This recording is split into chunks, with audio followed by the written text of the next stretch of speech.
आइए, सबसे पहले आप लोग को हम अपने YouTube चैनल पे हार्दिक स्वागत करते हैं। और आप लोग बहुत सारे ऐसे विद्यार्थी होंगे जो बीपीएससी टीचर का जो एग्ज़ाम हुआ था वो दिए होंगे, और आगे आने वाला जो समय है उसमें जो आने वाला पेपर है वो भी आप लोग देंगे। तो पीछे वाला जो पेपर हुआ उसमें आप देखे होंगे कि बहुत सारा ऐसा क्वेश्चन था जो बहुपद से संबंधित चैप्टर से था। आप लोग को निर्देशांक ज्यामिति सबसे मेन, आपका सबसे ज़्यादा आप देखे होंगे तो निर्देशांक ज्यामिति का, चाहे तो आप स्टेट का एग्ज़ाम दिए हों या तो बीपीएससी वाला में भी देखे होंगे कि आपको बहुत सारा क्वेश्चन मिला होगा। जितना भी आपको क्वेश्चन हम देने का कोशिश करेंगे वो बीटीबीसी से संबंधित रहेगा या तो एनसीईआरटी से संबंधित रहेगा।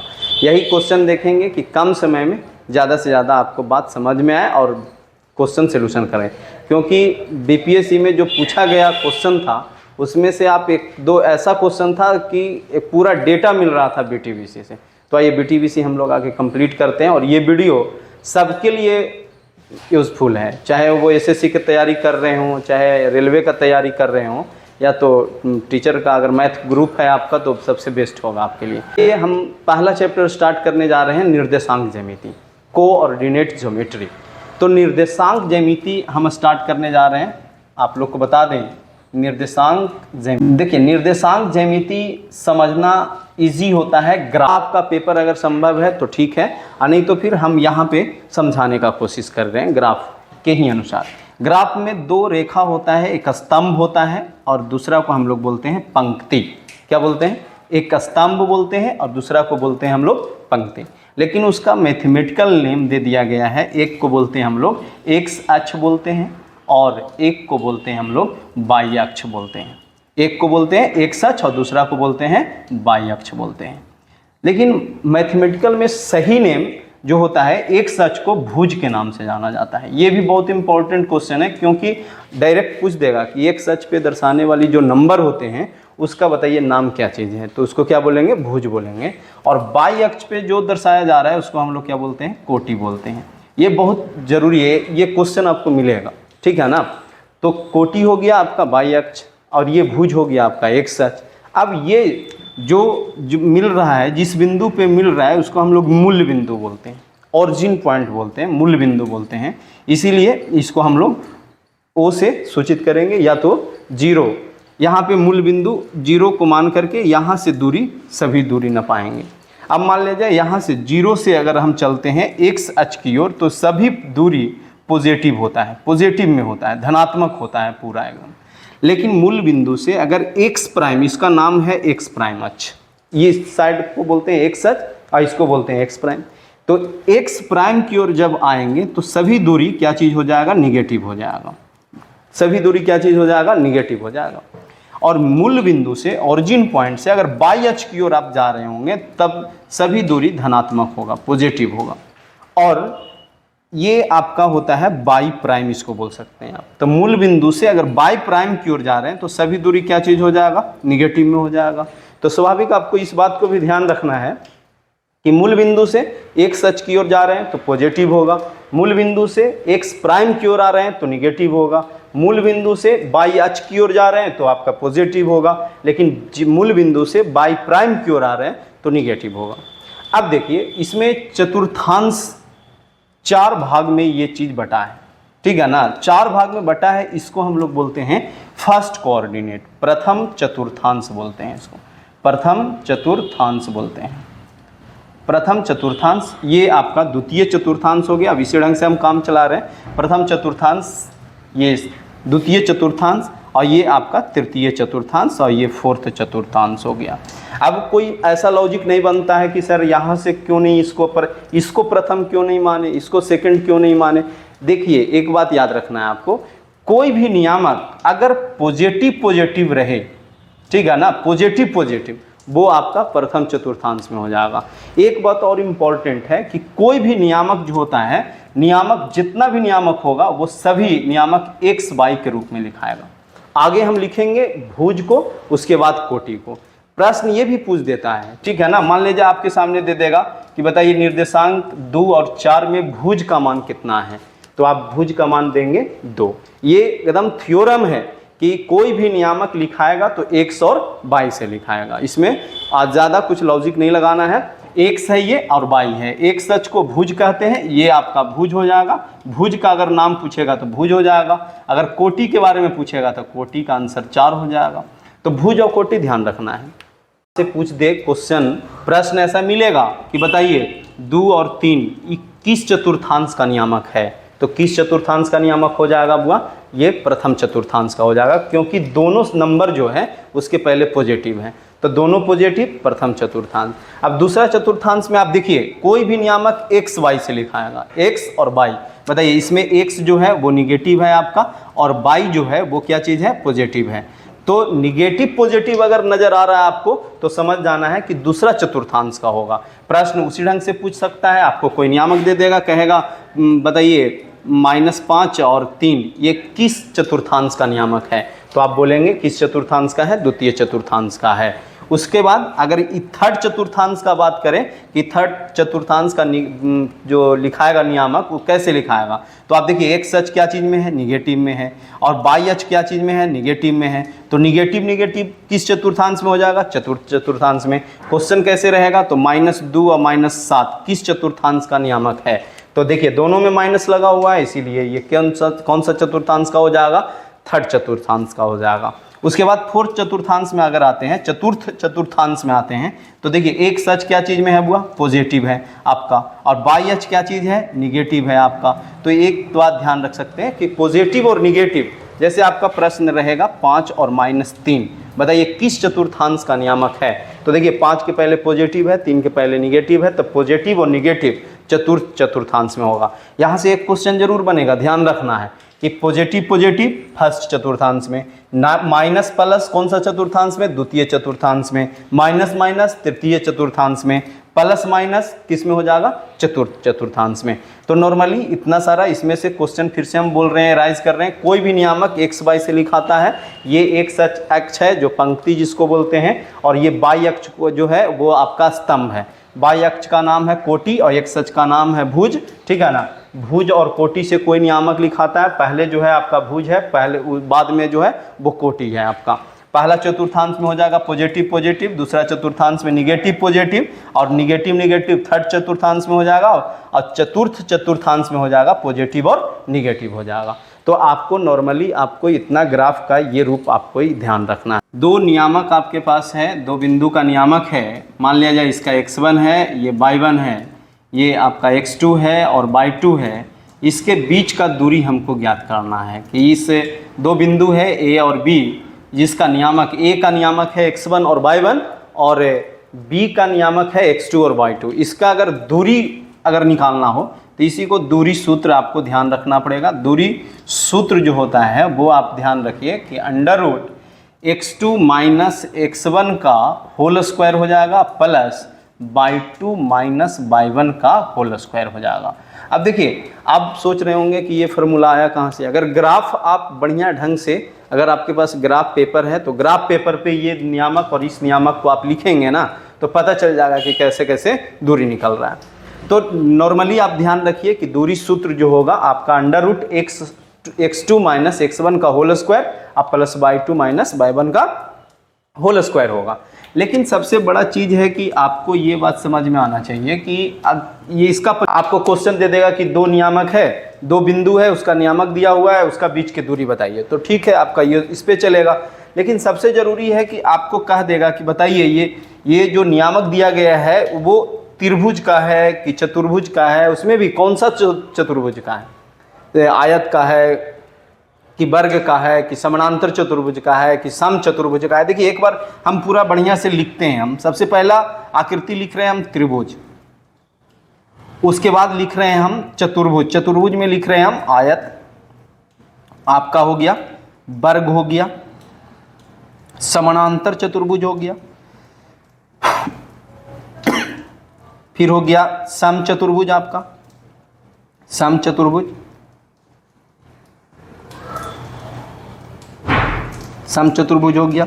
और देखिए त्रिभुज हो गया, आयत हो गया, वर्ग हो गया, समानांतर चतुर्भुज हो गया, सम चतुर्भुज। त्रिभुज में भी बहुत सारा आता है, ठीक है ना। एक समबाहु त्रिभुज होगा, समबाहु त्रिभुज, उसके बाद होगा समकोण त्रिभुज,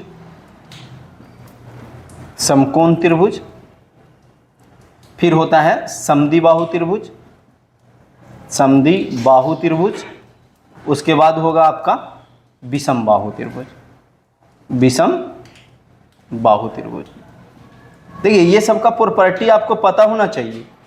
तीन नियामक दे देगा आपको, तीन नियामक दे देगा आपको और आपसे कहेगा कि बताइए ये जो नियामक दिया गया है इस नियामक से कौन सा त्रिभुज का निर्माण हो रहा है, समबाहु हो रहा है कि समकोण हो रहा है कि समद्विबाहु हो रहा है कि विषम बाहु हो रहा है। तो जब तक आपको दूरी सूत्र नहीं पता होगा, दूरी अगर निकालने नहीं आएगा तो फिर आप पता नहीं कर सकते हैं। उसके बाद ये सब का प्रॉपर्टीज आपको पता होना चाहिए। समबाहु त्रिभुज किसको कहते हैं, समकोण किसको कहते हैं, ये दोनों में अंतर क्या चीज़ है, सब में एक दूसरे से अंतर पता होना चाहिए। ये तभी आपको पता चलेगा कि जो निर्देशांक दिया गया है वह निर्देशांक कौन सा बनाएगा आकृति, त्रिभुज बनाएगा कि चतुर्भुज बनाएगा। देखिए त्रिभुज भी होता है बहुत तरह का, ठीक है ना। एक होता है समबाहु त्रिभुज होता है, समबाहु त्रिभुज होता है। एक होता है समकोण त्रिभुज होता है, समकोण त्रिभुज होता है। प्रॉपर्टीज अगर आप जान रहे होंगे तो बहुत आसानी से उत्तर आएगा। प्रॉपर्टीज नहीं जान रहे होंगे, दूरी से उत्तर आ रहा होगा आपको निकालने तो समस्या तो आएगा ही, पता ही नहीं चलेगा कि कौन सा आकृति का होगा। फिर आगे समद्विबाहु त्रिभुज, समद्विबाहु त्रिभुज।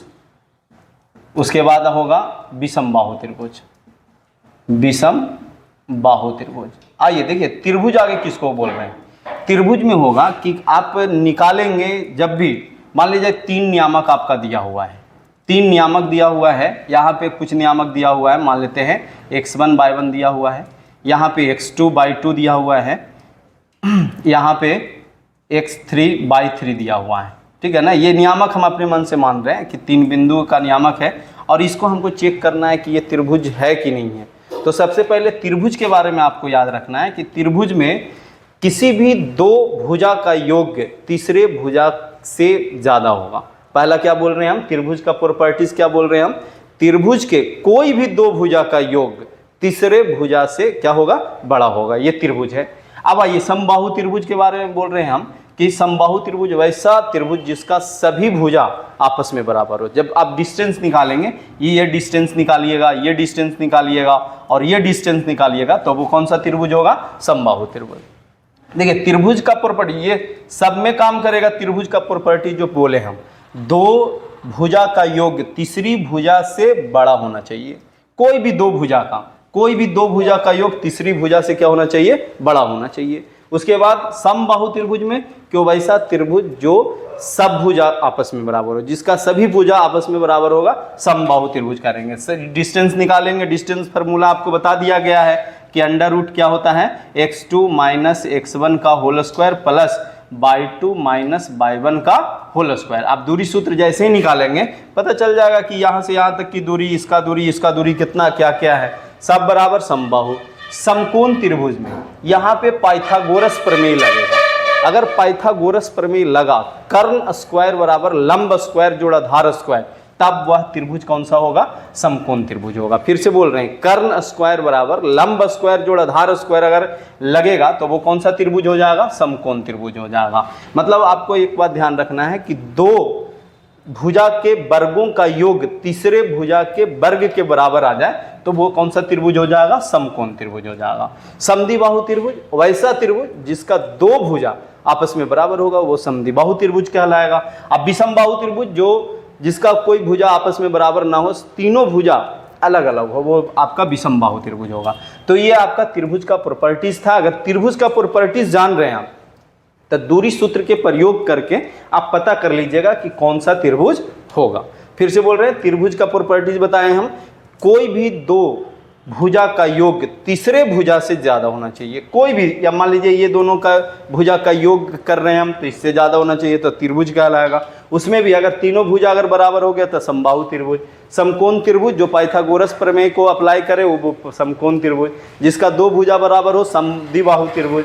अब विषम बाहु त्रिभुज, तीनों भुजा में से कोई भुजा आपस में बराबर न हो, सब अलग अलग हो, वो क्या कहलाता है, विषम बाहु त्रिभुज कहलाता है। अब आइए थोड़ा सा, ये अभी हम चला त्रिभुज के बारे में चलाए हम, लेकिन अब आइए चतुर्भुज अगर रहेगा, चतुर्भुज का अगर बात करेंगे हम तो चतुर्भुज में बुआ एक बात ध्यान रखना है। सबसे पहले आयत, आयत, उसके बाद वर्ग ध्यान रखना है, उसके बाद समानांतर चतुर्भुज, उसके बाद सम चतुर्भुज हो गया, सम चतुर्भुज हो गया, और उसके बाद एक समलंब होता है। खैर समलंब का इसमें उपयोग ना के बराबर होगा, लेकिन ये चार आपको बहुत मिलेंगे। सबसे पहले आयत के बारे में बोल रहे हैं। आयत का होता है ना कि आमने सामने का भुजा आपस में बराबर होना चाहिए, आमने सामने का भुजा आपस में बराबर होना चाहिए, ये आपका आयत है। और इसका सबसे मेन खासियत है कि दोनों विकर्ण जो होगा वो आपस में समान होगा, दोनों विकर्ण क्या होगा, समान होगा। यही जो प्रॉपर्टी है वो समानांतर चतुर्भुज को अलग करेगा। इससे समानांतर चतुर्भुज होता भी है आयत की तरह, इसका भी आमने सामने की भुजा आपस में क्या होता है, बराबर होता है। इसका आमने सामने की भुजा आपस में क्या होती है, बराबर होती है, समानांतर होता है, पैरेलल होता है। लेकिन डिफरेंट ये होता है कि इसका विकर्ण जो दोनों होता है वो अलग अलग डिस्टेंस होता है विकर्ण का। तो क्या करेंगे, आयत अगर सिद्ध करना रहेगा कि आयत है कि नहीं है, अगर पूछेगा तो विकर्ण डायरेक्ट निकालेंगे, देखेंगे कि अगर दोनों विकर्ण अगर सेम आ गया, आपका दोनों विकर्ण अगर सेम आ गया तो समझ लेना है कि आयत, अगर दोनों विकर्ण सेम नहीं आया है तो समझ लेना है कि कौन सा चतुर्भुज है, समानांतर चतुर्भुज है। और पहला बात बोले हम कि आमने सामने की भुजा दोनों में बराबर होता है, इसमें आयत में भी यही प्रॉपर्टीज है, ये भी इसमें भी प्रॉपर्टीज, ये दोनों को अलग करेगा कौन, तो ये विकर्ण अलग करेगा। तो ध्यान रखना है, इसमें यहाँ पे 90 डिग्री सबकोण समकोण हो जाएगा आयत का, लेकिन इसका कोई समकोण नहीं हो सकता, ठीक है। अब उसके बाद वर्ग के बारे में बात कर रहे हैं हम। वर्ग वैसा चतुर्भुज जिसका सभी भुजा आपस में बराबर होना चाहिए, सभी भुजा आपस में बराबर होता है, ये वर्ग होता है। लेकिन वर्ग और आप देखिए सम चतुर्भुज, सम चतुर्भुज का भी यही परिभाषा होता है कि जिसका सभी भुजा आपस में बराबर हो वो आपका सम चतुर्भुज कहलाएगा। लेकिन ये दोनों को अलग कौन करेगा, वर्ग और सम चतुर्भुज को कौन सा प्रॉपर्टीज अलग करेगा, तो वर्ग में होगा कि दोनों विकर्ण का जो लंबाई होगा वो सेम होगा, दोनों विकर्ण की लंबाई क्या होगी, सेम होगी। लेकिन सम चतुर्भुज में दोनों विकर्ण की लंबाई सेम नहीं होगा, लंबाई सेम नहीं होगा, विकर्ण की लंबाई सेम नहीं होगा, ध्यान रखना है। इसमें भी आयत और समानांतर चतुर्भुज को अलग करेगा विकर्ण, और ये वर्ग और सम चतुर्भुज को भी अलग कौन करेगा, वर्ग करेगा। तो आपको इस पे ध्यान रखना है कि कैसे अलग होगा। और समलंब का डिफिनेशन होता है कोई एक जोड़ी भुजा पैरेलल होनी चाहिए, कोई एक जोड़ी भुजा पैरेलल अगर है तो ये समलंब कहलाता है, ये आपका समलंब है। तो अगर आप इतना प्रॉपर्टीज जान चुके हैं सभी आकृति का, तो आप बता सकते हैं, नियामक आपके सामने दिया हुआ रहेगा, आप बता सकते हैं कि कौन सा नियामक में कौन सा त्रिभुज बनेगा, कौन सा चतुर्भुज बनेगा। तो आइए हम सॉल्यूशन करेंगे, एक एक करके देखेंगे, उसमें आपको मदद करेगा। मान लीजिए दो बिंदु है, पहला बिंदु का नियामक आपके पास दिया हुआ है 2 और 3, और दूसरा नियामक जो है उसका, दूसरा बिंदु जो है उसका नियामक है 4 और 1। इसके बीच का दूरी आपसे अगर पूछा है, दूरी आपसे पूछा है तो दूरी सूत्र लगाएंगे आप। दूरी सूत्र होता क्या चीज़ है कि √x2 - x1 का whole square plus y2 - y1 का होल स्क्वायर। बता सकते हैं आप कि x1 x2 आपको पता है नियामक x और y से लिखाता है, तो ये नियामक होगा x1, ये आपका y1 हो जाएगा, ये आपका x2 हो जाएगा, ये आपका y2 हो जाएगा। बताइए आप x2 के जगह पर कितना है हुआ 4, माइनस x1 के जगह पर कितना है 2 का होल स्क्वायर, प्लस y2 के स्थान पे देख लीजिए, y2 के स्थान पे कितना है 1, y1 के स्थान पे कितना है 3 का होल स्क्वायर। आप जब इसका कैलकुलेशन करिएगा तो बताइए 4 में से 2 गया 2 का वर्ग कितना होता है 4, 1 में से 3 गया तब -2 का वर्ग कितना हुआ तब 4। बताइए हमको 4 और 4 कितना 8 का आंसर कितना हुआ 2√2। तो आपको अच्छा लगा होगा, समझ में भी आया होगा कि दो बिंदु है और दोनों बिंदु का नियामक दिया हुआ है तो उसका दूरी कैसे निकलेगा, दो बिंदु के बीच का दूरी। आइए दूसरा क्वेश्चन देखते हैं कि फिर से हम वही ले रहे हैं क्वेश्चन उसी तरह का। दो बिंदु है आपके पास A और B। अब पहला बिंदु का नियामक दिया हुआ है -5 और 7 और दूसरा बिंदु का नियामक दिया हुआ है -1 और 3। आइए इसके बीच का दूरी अगर निकालना रहेगा तो वही काम करेंगे, हम x1 करेंगे और इसको y1 करेंगे, इसको x2 करेंगे, इसको y2 करेंगे। दूरी सूत्र आपको पता ही होगा, अब दूरी सूत्र आपका हो जाएगा √x2 - x1 का होल स्क्वायर और प्लस y2 - y1 का होल स्क्वायर। बताइए हमको x2, आप बता सकते हैं x2 इसमें कितना है -1 है, और माइनस x1 देख लीजिए -5 है का होल स्क्वायर, प्लस y2 देख लीजिए कितना है 3, माइनस y1 कितना है 7 का होल स्क्वायर। आप देख रहे होंगे -1 आइए +5 हो जाएगा, माने कितना हो जाएगा +4, ठीक है। प्लस आइए देखिए इधर तीसरा क्वेश्चन है आपके पास। तीसरा क्वेश्चन है दो बिंदु है, उसका नियामक दिया हुआ है। बेहतरीन क्वेश्चन है, देखिएगा इधर a है b है, इसका नियामक है -a -b। कह रहा है कि बीच का दूरी आप बताइए, आप कितना होगा बीच का दूरी। तो फिर से वही चीज़ दूरी सूत्र आप लगाएंगे। दूरी सूत्र में आप जानते हैं कि x2 - x1 का होल स्क्वायर होता है। ये आपका x1 है, ये y1 है, ये आपका x2 है, ये y2 है आपका। तो x2 बोल रहे हैं -a -x1 का होल स्क्वायर, ये आपका हो जाएगा होल स्क्वायर, प्लस फिर कर रहे हैं y2 के स्थान पे -b, प्लस यहाँ देखिएगा तो फिर क्या चीज़ हो जाएगा -b का होल स्क्वायर। यहाँ करिएगा आप तो -2a का होल स्क्वायर हो जाएगा 4a²। इसको करिएगा तब प्लस फिर से 4b² हो जाएगा। इसी में अगर आप कॉमन ले लीजिएगा 4 को तो बचेगा a² + b², और 4 का वर्गमूल कितना होता है 2, और √a² + b², यही आपका क्या है दूरी आपका है। आइए प्रश्न संख्या 2 देखते हैं हम लोग। प्रश्न संख्या 2 में थोड़ा सा एक विशेषता है, मतलब 2 बिंदु है आपका, फिर से एक बिंदु का नियामक 0 0 है और दूसरा बिंदु का नियामक जो है वो आपका 36 और 15 है। अब यही दोनों बिंदु के बीच का दूरी पूछा है। इसमें एक विशेषता आपको नज़र आ रहा होगा कि ये वो जो नियामक दिया गया है वो आपका एक 0 0 दिया गया है, ये थोड़ा सा इम्पोर्टेंट है। तो आप या उसको आप दूरी निकालेंगे आप यहाँ से यहाँ, तो आप देख सकते हैं x1 और y1 ये दोनों क्या है 0 है, और आपको ये x2 है ये y2 है। आप जानते हैं कि x2 - x1 का होल स्क्वायर, तो x2 - x1 करिएगा तो 0 को घटाइएगा तो 36 ही रहेगा, मतलब 36 का वर्ग प्लस आप देखिए 15 में से 0 को घटाइएगा तो 15 ही रहेगा। तो इतना करके आप कर सकते हैं। 36 का वर्गमूल अगर आप निकालिएगा तो 6 से 6 बार में 6 × 36 और 6 × 18 दूनी 36 और 3 39 और 3 × 9 और 3 कितना 12। आप इस ढंग से वर्ग निकाल सकते हैं किसी चीज़ का। 15 का वर्ग हो जाएगा 225। जोड़िएगा तो कितना होगा बुआ, आप जोड़िए तो 6 × 5 = 11 और 9 × 2 = 11, 1 12 और 2 × 2 = 4, 1 5 और 1 1521। 1521 का वर्गमूल कितना हो जाएगा 39। जो भी होगा वो आपका इकाई में होगा।